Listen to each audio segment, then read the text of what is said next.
ओम नमो नारायण. कृष्णम वंदे जगद्गुरु. भगवान श्रीकृष्णाने अर्जुनाला जी गीता सांगितली ती इतक्या उत्तम आणि अप्रतिम दर्जाची आहे की साऱ्या जगाचं त्या भगवद्गीतेमुळे कल्याण झालं आहे. माझं भगवद्गीतेवर एवढं प्रेम आहे की मला कधीही भगवद्गीता वाचायला आवडते. सहज मनात विचार आला की आपण एक एक श्लोक एक एक अध्याय हळूहळू रेकॉर्ड करू आणि जे आपल्याला येतं आहे ते इतरांना सांगण्याचा प्रयत्न करू. आणि तो विचार मी डॉक्टर सौ अविता कुलकर्णी यांना सांगितला. त्यांनी लगेच हो म्हटले. माझी अशी इच्छा होती की असं काही करावं की एक अध्याय रेकॉर्ड झाला की त्याचा थोडासा अर्थ लोकांना सांगावा त्यांनी. कारण त्या उत्तम लिहितात, उत्तम बोलतात आणि त्यांनी लगेच होकार दिला आणि आम्ही दोघांनी मिळून आपल्यासमोर आमचा प्रयत्न मांडायचं ठरवलं आहे. जे काही उत्तम असेल ते मला माझ्या गुरूंनी शिकवलेलं असेल. काही चुका असल्या तर त्या माझ्या असतील. श्रीकृष्णार्पणमस्तु.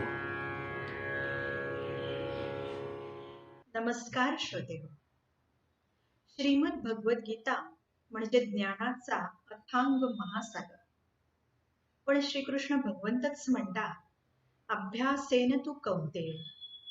आणि समर्थ रामदासही म्हणतात, रिकामा जाऊ नेदी एकक्षम.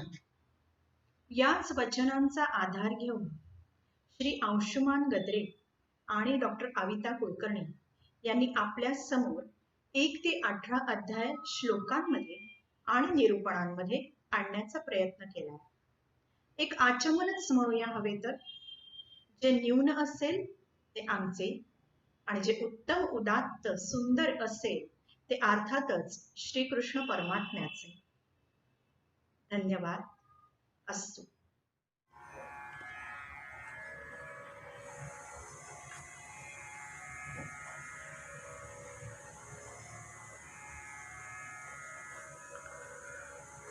ओम श्री परमात्मने नमः. अथ पंचदशोऽध्यायः. श्रीभगवानुवाच. ऊर्ध्वमूलमधः शाखमश्वत्थं प्राहुरव्ययम् छन्दांसि यस्य पर्णानि यस्तं वेद स वेदवित्. अधश्चोर्ध्वं प्रसृतास्तस्य शाखा गुणप्रवृद्धा विषयः प्रबालाः. अधश्च मूलान्यनुसन्ततानि कर्मानुबन्धीनि मनुष्यलोके. न रूपमस्येह तथोपलभ्यते नान्तो न चादिर्न च सम्प्रतिष्ठा. अश्वत्थमेनं सुविरूढमूलमसङ्गशस्त्रेण दृढेन छित्त्वा ततः पदं तत्परिमार्गितव्यं यस्मिन् गता न निवर्तन्ति भूयः. तमेव चाद्यं पुरुषं प्रपद्ये यतः प्रवृत्तिः प्रसृता पुराणी. निर्मानमोहाजितसङ्गदोषा अध्यात्मनित्या विनिवृत्तकामाः. द्वन्द्वैर्विमुक्ताः सुखदुःखसंज्ञैर्गच्छन्त्यमूढाः पदमव्ययं तत्. न तद्भासयते सूर्यो न शशाङ्को न पावकः. यद्गत्वा न निवर्तन्ते तद्धाम परमं मम. ममैवांशो जीवलोके जीवभूतः सनातनः. मनःषष्ठानीन्द्रियाणि प्रकृतिस्थानिकर्षति शरीरं यदवाप्नोति यच्चाप्युत्क्रामतीश्वरः गृहीत्वैतानि संयाति वायुर्गन्धानि वाशयात् श्रोत्रै चक्षुष्पर्शनै च रसनं घ्राणमेव च अधिष्ठाय मनश्चायं विषयानुपसेवते उत्क्रामन्तं स्थितं वापि भुञ्जानं वा गुणान्वितं विमूढानानुपश्यन्ति पश्यन्ति ज्ञानचक्षुषः यतन्तो योगिनश्चैनं पश्यन्त्यात्मन्यवस्थितं यतन्तोऽप्यकृतात्मानो नैनं पश्यन्त्यचेतसः यदादित्यगतं तेजो जगद्भासयतेऽखिलं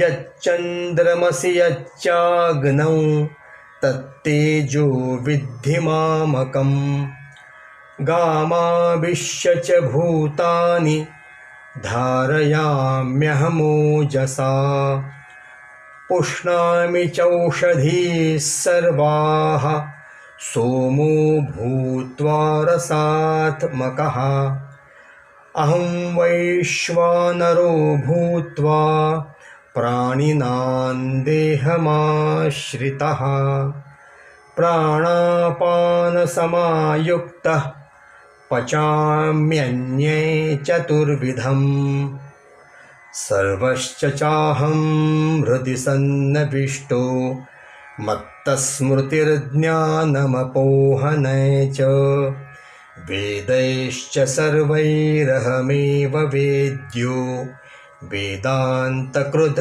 वेदविदेव चाहम् द्वाविमौ पुरुषौ लोके क्षरश्चाक्षर एव च क्षरः सर्वाणि भूतानि कूटस्थोऽक्षर उच्यते उत्तमः पुरुषस्त्वन्यः परमात्मेत्युदाहृतः यो लोकत्रयमाविश्य बिभर्त्यव्यय ईश्वरः यस्मात् क्षरमतीतोऽहमक्षरादपि चोत्तमः अतोऽस्मि लोके वेदे च प्रथितः पुरुषोत्तमः यो मामेवमसम्मूढो जानाति पुरुषोत्तमं स सर्वविद् भजति मां सर्वभावेन भारत इति गुह्यतमं शास्त्रमिदमुक्तं मया नघ एतद् बुद्ध्वा बुद्धिमान् स्यात् कृतकृत्यश्च भारत। ॐ तत्सदिति श्रीमद्भगवद्गीतासु उपनिषत्सु ब्रह्मविद्यायां योगशास्त्रे श्रीकृष्णार्जुनसंवादे पुरुषोत्तमयोगो नाम पञ्चदशोऽध्यायः।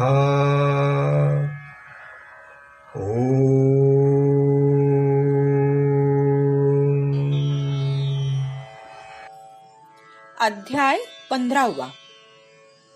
या अध्यायात भगवंत संसार वृक्षाचे वर्णन करतात.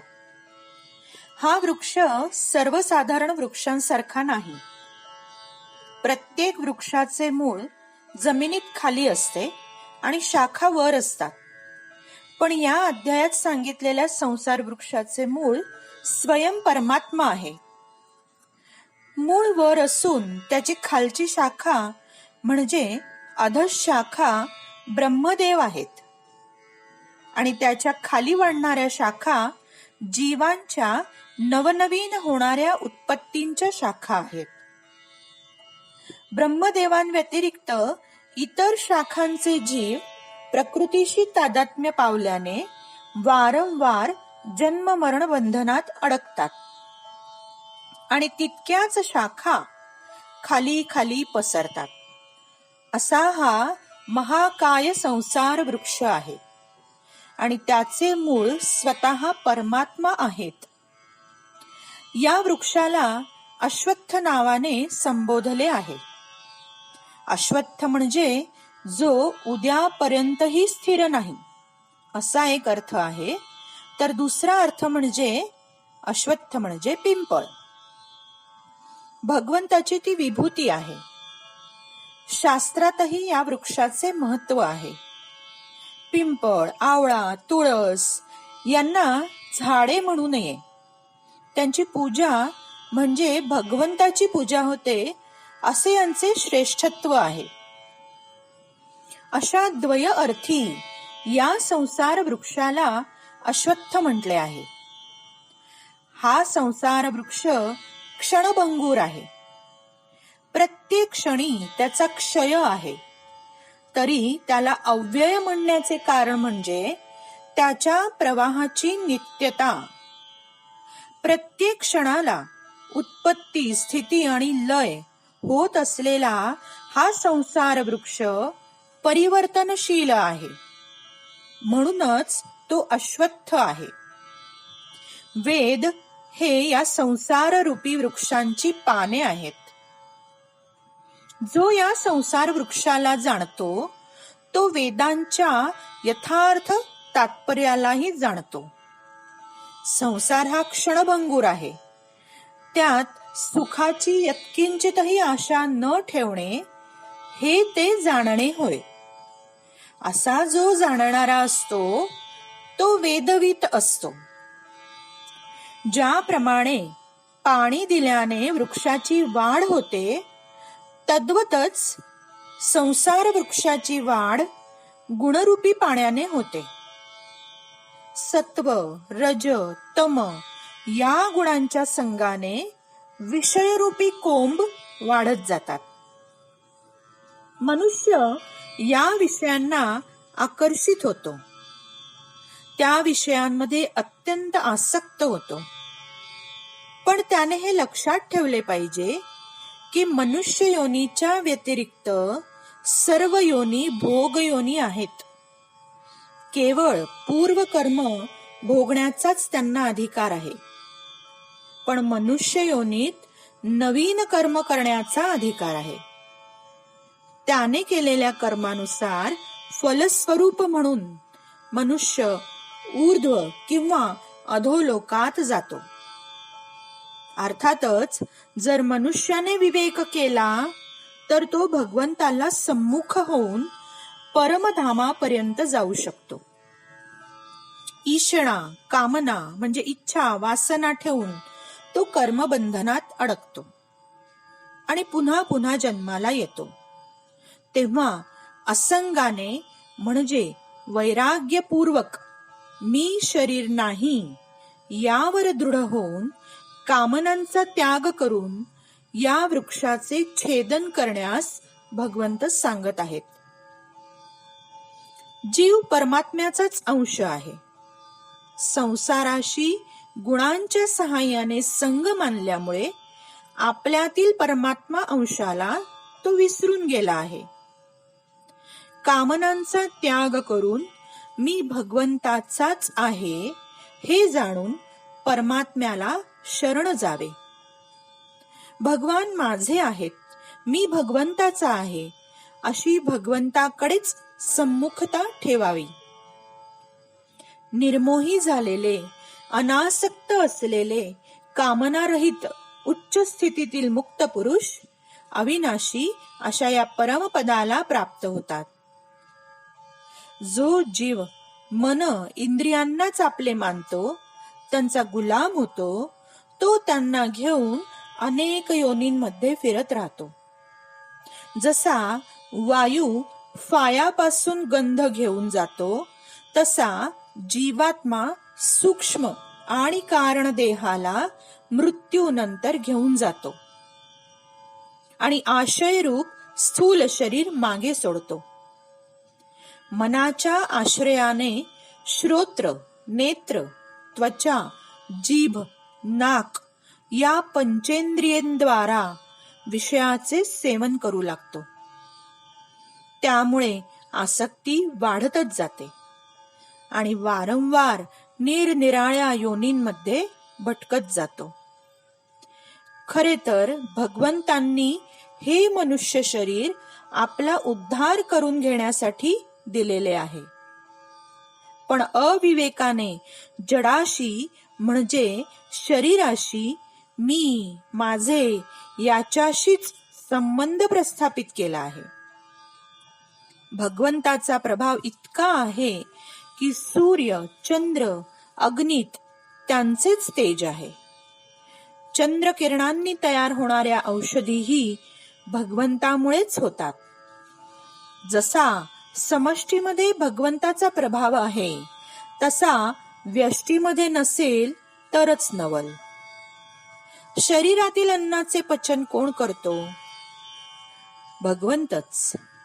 शरीराला पुष्ट करणे, जठराग्नी प्रदीप्त करणे, प्राण अपानाचे कार्य करणे, चारही अन्नांचे पचन करणे, जसे की भोज्य जे दातांनी चावून खाल्ले जाते, पेय जे गिळले जाते, चोष्य ज्याचा रस चोखला जातो, लेय जे चाटून खाल्ले जाते. या चारही प्रकारच्या अन्नांना वैश्वानर म्हणजे जठराग्नी रूपाने भगवंतच पचवतात. भगवंतच सर्व प्राण्यांच्या हृदयात स्थित आहेत. जीव परमात्म्याचाच अंश आहे म्हणजे तो भगवंताचाच आहे ही स्मृती देखील तोच देतो. पण केव्हा? आपण स्वतः ओढवून घेतलेले अज्ञानाचे आवरण दूर करू तेव्हा. संशय, भ्रम, विपरीत भाव, तर्क, वितर्क हे सर्व दोष भगवंताच्याच कृपेने नाहीसे होतात. ती कृपा प्राप्त होण्यासाठी अभ्यासाला वैराग्याची जोड असावी लागते. वेदांची यथार्थता भगवंतच जाणतात. वेद त्यांच्यापासूनच प्रगट झाले आहेत. वेदांतात भिन्न भिन्न विषय असल्याने मोठमोठे विद्वान, ज्ञानी, पंडित एका निर्णयाप्रत येऊ शकत नाहीत. परस्पर विरोधी वाटणाऱ्या गोष्टींचा यथायोग्य समन्वय फक्त भगवंतच लावू शकतात. म्हणजेच भगवंताला शरण गेल्याने वेदांचे तत्व आकलन करता येते. या शरीरात क्षर आणि अक्षर हे दोन प्रकारचे पुरुष आहेत. क्षर म्हणजे नाशवान. शरीरादी जड पदार्थ नाशवान आहेत. शरीर पंचमहाभूतांचे बनले आहे. ते मृत झाल्यानंतर त्याचा नाश होतो. स्थूल शरीर पंचमहाभूतात मिसळून जाते. सूक्ष्म शरीर आणि कारण शरीर समष्टीच्या म्हणजे संसाराच्या, जगताच्या सूक्ष्म शरीरात आणि कारण शरीरात मिसळून जाते. सूक्ष्म शरीर दशेंद्रिय, 5 प्राण, मन आणि बुद्धी अशा 17 तत्वांचे बनलेले आहे. कारण शरीर हे स्वभाव, कर्मसंस्कार आणि अज्ञानाने युक्त असते. स्थूल शरीर, सूक्ष्म शरीर, कारण शरीर सर्व नाशवान आहे म्हणजेच क्षर आहे. जीवात्मा हा अविनाशी आहे. तो अक्षर आहे. तो जसाच्या तसा राहतो म्हणून त्याला कूटस्थ म्हटले आहे. या दोन्हींना म्हणजे क्षर आणि अक्षर यांना शासनात ठेवणारा ईश्वर आहे. तोच परमात्मा आहे. तोच उत्तम पुरुष आहे. त्या परमात्म्याचाच अंश असलेला जीवात्मा अक्षर आहे खरा, पण त्याने क्षराशी संबंध ठेवला आहे. प्रकृतीच्या गुणांनी तो लिप्त होतो. पण परमात्मा प्रकृतीच्या अतीत आहे. तो क्षराहून अतीत आहे आणि अक्षरापेक्षा उत्तम आहे. म्हणून पुरुषोत्तम या नावाने पुराणांमध्ये, स्मृतींमध्ये, वेदशास्त्रांमध्ये प्रसिद्ध आहे.